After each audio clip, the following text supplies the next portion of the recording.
यह कहानी सिर्फ एक परिवार की नहीं है, यह उन सैकड़ों परिवार की कहानी है जो नक्सली हिंसा में अपने बच्चों, पति पत्नी, माता पिता को खो देते हैं और फिर प्रशासनिक खामोशी की दूसरी चोट सहते हैं। पश्चिम सिंहभूम के रेंगड़ाहातू गांव की पगडंडियों पर आज भी एक परिवार की चीखें दबे स्वर में सुनाई देती हैं। वह चीखें जिन्हें अब सुनने वाला कोई नहीं। यह वही गांव है जहां 2 साल पहले माओवादी गतिविधियों का साया हमेशा मंडराता रहता था। गांव वाले भय के बीच जीते थे और जंगल उनके जीवन का आधार था। इसी गांव में रहता है कुजरी कोड़ा का परिवार। जंगल से पत्ते और लकड़ी बेचकर जीवन गुजरता है, मगर उसी जंगल ने 18 मई 2023 को इस परिवार की खुशियां हमेशा के लिए छीन ली। उस दिन 14 वर्षीय नारा कोड़ा घर का इकलौता चिराग, इकलौता बेटा हमेशा की तरह जंगल पत्ते तोड़ने गया था। उसे क्या पता था उसकी वापसी आज आखिरी होगी। जंगल की पगडंडी पर चलते हुए अचानक उसका पैर माओवादियों द्वारा बिछाए गए आईडी बम पर पड़ गया। एक तेज धमाके के साथ नारा कोड़ा मासूम की जिंदगी पल भर में खत्म हो गई। इस घटना को 2 साल बीत चुके हैं, लेकिन दर्द अभी भी ताजा है। पिता कुजरी कोड़ा आज भी बेटे के नाम लेते ही फपक पड़ते हैं, रोने लगते हैं, आंसू रुकने का नाम नहीं लेते हैं। मगर सबसे बड़ा सवाल यह है कि 2 साल में सरकार ने इस परिवार के लिए क्या किया? जवाब है, कुछ भी नहीं किया।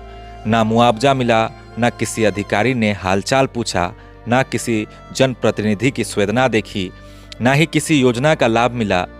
सरकार की फाइलों में शायद नारा कोड़ा एक आंकड़ा बनकर रह गया है, लेकिन एक पिता के लिए वो आज भी सांस लेने की वजह है।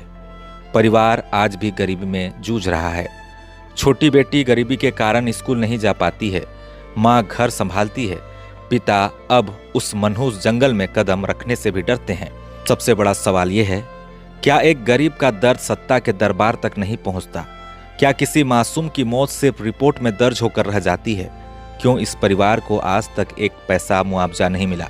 क्यों उनकी पुकार किसी तक नहीं पहुंच रही? और सबसे बड़ा सवाल, सरकार कब तक इस दर्द पर खामोश बैठी रहेगी?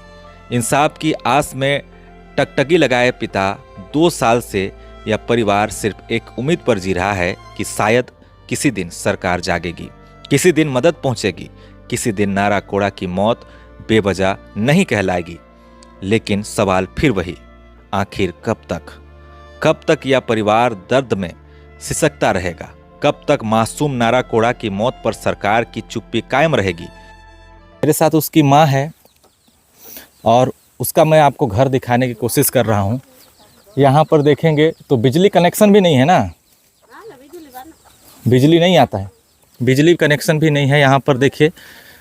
और मीटर आपको दिखा दिया और घर की स्थिति देख सकते हैं किस तरह से है। और घर का एक लौता वो वारिस था जो आईडी विस्फोट की चपेट में आ जाता है और आज भी ये उस इंतज़ार में है कि इन्हें जो है इंसाफ मिले, न्याय मिले और कुछ जो है सरकार की तरफ से मुआवजा मिले। लेकिन यहाँ अभी तक इन्हें मुआवजा नहीं मिल पाया है।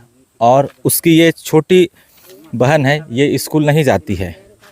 और उधर देखेंगे तो ये शायद स्कूल जाती है, ये ना, ये स्कूल जाती है, लेकिन ये अभी स्कूल नहीं जाती है। इसका अभी आधार कार्ड भी नहीं बना है।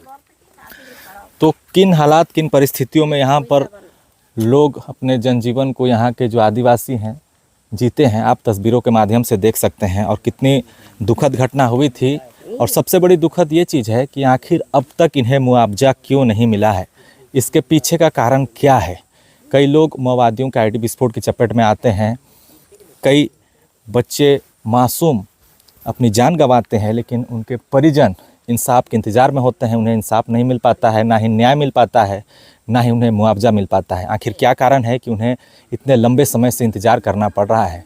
झारखंड में आदिवासियों की सरकार है, हेमंत सोरेन की सरकार है, वो आदिवासियों की बात करते हैं, उनके विकास की बात करते हैं, लेकिन किन परिस्थितियों में आदिवासी यहाँ पर जीते हैं मैं आपको तस्वीरों के माध्यम से दिखा रहा हूँ। जान भी चली गई और उन्हें मुआवजा भी नहीं मिला। तो एक सुरक्षा बलों और माओवादियों के संघर्ष के लड़ाई में एक मासूम बच्चे की जान गई। उसके बाद आज इन्हें इंसाफ के लिए गुहार लगाना पड़ रहा है और उसी इंतज़ार में अभी भी हैं कि कब जो है उन्हें इंसाफ मिलेगा। धान का अभी सीजन है, देखिए मात्र कुछ धान है यहाँ पर, और इन्होंने ये भी बताया है कि इन्हें राशन 2 महीने से नहीं मिल पा रहा है। टूटा फूटा घर है, मात्र 1 कमरे का ये पूरा घर है। आप अगर देखेंगे तस्वीरों के माध्यम से तो यहाँ पर 1 कमरा का मात्र घर है, और इसी घर में ये परिवार किसी तरह अपनी रोजी रोटी के लिए संघर्ष कर रहे हैं। और उनके पिताजी को दिखाने की कोशिश कीजिए, यहाँ पर देख सकते हैं ये धान ढोकर ला रहे हैं, और ये भी कुछ देर पहले घर में नहीं थे, धान का सीज़न था और ये धान ढोकर अभी ला रहे हैं।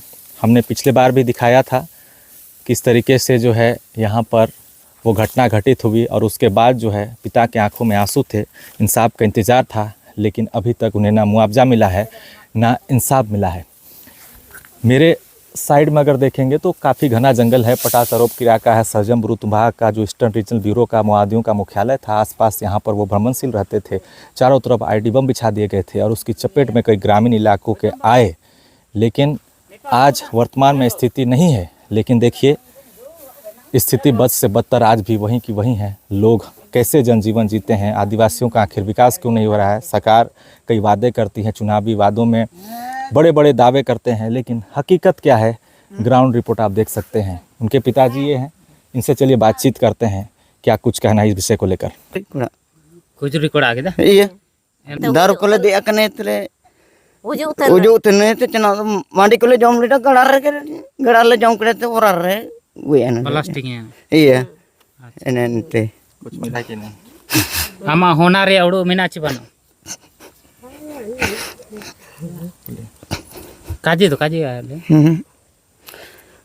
gue ando den ciki do ente अच्छा उड़ो ना उड़ो म चिका udu indra ne apa kan udu cine ciki एना के बोले लगे iya te gua dur raput cibetene ondo gora bede bano tesa bano jana bano ende cina ton kon pada ko cina tanya asulna उनको सरकार पड़ा pada ko do ay dingan ka puisa ay makuka ente borti kuka ente ko pada ka ya pada ko kicha ay pada ko ende puisa bano